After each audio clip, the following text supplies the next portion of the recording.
Hello, അസ്സലാമു അലൈക്കും. അല്ലാഹുമ്മ സ്വല്ലി അലാ സയ്യിദിനാ മുഹമ്മദിൻ വ അലാ ആലി സയ്യിദിനാ മുഹമ്മദ്. റമദാൻ വിരുന്നിലേക്ക് എല്ലാവർക്കും സ്വാഗതം. ഒരിക്കൽ അള്ളാഹുവിൻ്റെ പ്രവാചകർ നബി സല്ലല്ലാഹു അലൈഹി വസല്ലമ തങ്ങൾ മദീന പള്ളിയിൽ മിമ്പറിലേക്ക് കയറുന്ന സമയത്ത് 3 പ്രാവശ്യം ആമീൻ ആമീൻ ആമീൻ എന്ന് പറയുകയുണ്ടായി.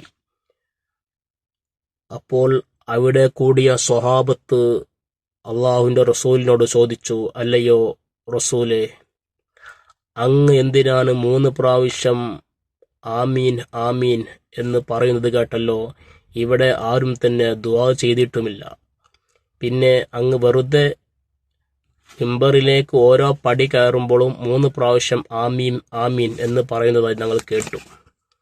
എന്താണ് അതിനുള്ള കാരണം എന്ന് ചോദിച്ചപ്പോൾ അള്ളാഹുവിൻ്റെ റസൂൽ സ്വല്ലല്ലാഹു അലൈഹി വസല്ലമ തങ്ങൾ പറയുകയാണ്, സ്വഹാബ, ഞാൻ ഈ മിമ്പറിൽ കയറുന്ന സമയത്ത് 3 പ്രാവശ്യം ആമീൻ ആമീൻ എന്ന് പറയാനുള്ള കാരണം ജിബ്രീൽ അലൈഹിസ്സലാം, മഹാനായ ജിബ്രീൽ അലൈഹിസ്സലാം ദുആ ചെയ്തു. ആ ദുആക്ക് ആമീൻ പറയുകയാണ് ഞാൻ ചെയ്തത്. ഒന്നാമത്തെ ജിബ്രീൽ അലൈഹിസ്സലാമിന്റെ ദുആ, ഒരു മനുഷ്യനിക്ക് റമളാൻ മാസം ലഭിച്ച് അവന്റെ ദോഷം പൊറുക്കാത്ത അവസ്ഥയിൽ റമളാൻ അവനെ വിട്ടുപിരിഞ്ഞാൽ, അങ്ങനെ ഒരു മനുഷ്യനിക്ക് റമളാൻ മാസം കിട്ടി,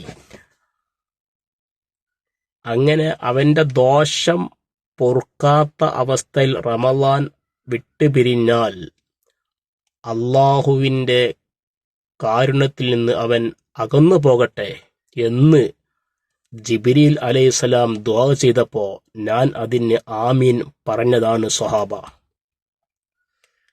ഇതിൻ്റെ ഗൗരവം നമ്മൾ മനസ്സിലാക്കണം. ഒരു മനുഷ്യനിക്ക് റമളാൻ ഷരീഫ് വന്ന് അവൻ്റെ ദോഷം മുഴുവൻ പൊറുക്കാതെയാണ് ആ റമളാൻ അവനെ വിട്ടുപിരിയുന്നത് എങ്കിൽ അള്ളാഹുവിൻ്റെ ശാപം അവനക്ക് കിട്ടും എന്നതിൽ യാതൊരു തർക്കവുമില്ല.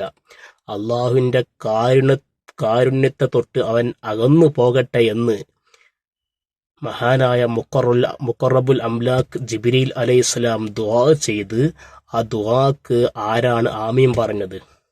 ലോകത്തിന് നേതാവ് ആരംഭ റസൂലുള്ളാഹി സ്വല്ലല്ലാഹു അലൈഹി വസല്ലമ തങ്ങൾ ആ ദുആക്ക് ആമീൻ പറയുകയും ചെയ്തിട്ടുണ്ടെങ്കിൽ ആ ദുആ എന്തായാലും സ്വീകരിക്കുമല്ലോ.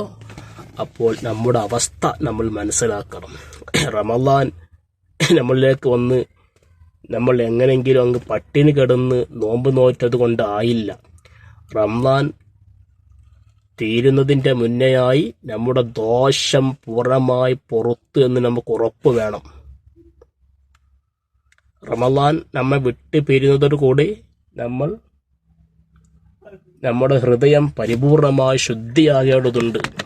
ഇതിൻ്റെ ഗൗരവം നമ്മൾ മനസ്സിലാക്കണം.